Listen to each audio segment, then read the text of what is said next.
The bureaucrats, centralists in Brussels are addicted to power. They use or they abuse every crisis. Financial crisis, COVID crisis, Ukraine crisis, energy crisis. And the solution is always the same, and the professor already said it, more European Union. If there's no crisis, and that's the second point, if there's no crisis, they create a crisis. For example, climate change. They call it an existential threat. And the solution is the Green Deal. The Green Deal destroyed our energy system. It is destroying our food system.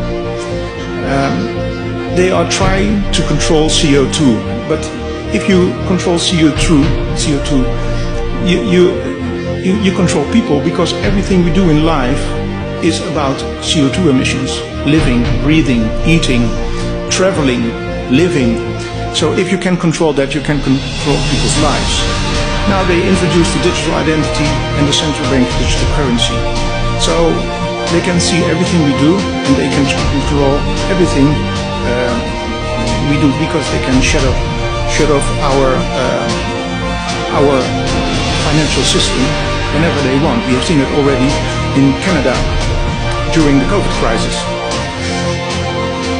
We can have a complete conference about that too, but those two topics,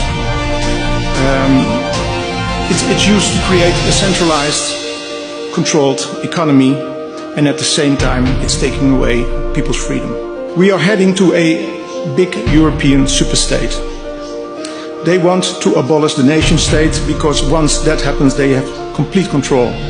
We are heading to what I call a new kind of communism, and people from my country and also from the other Western countries will not recognize that, because our generation was born in freedom.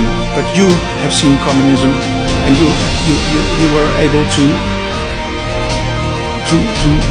win that 30 years ago. But this is a new kind of communism. It's communism of technocrats.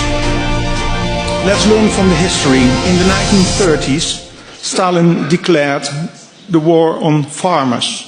He took their land and millions of people died. They starved to death. In the 1960s, Mao did exactly the same. The Great Leap Forward, also over here the farmers and the food system were attacked, and also millions of people died. But they gained control over all the people. So I come back to my first question. Is the EU making people's lives better now? I don't think so.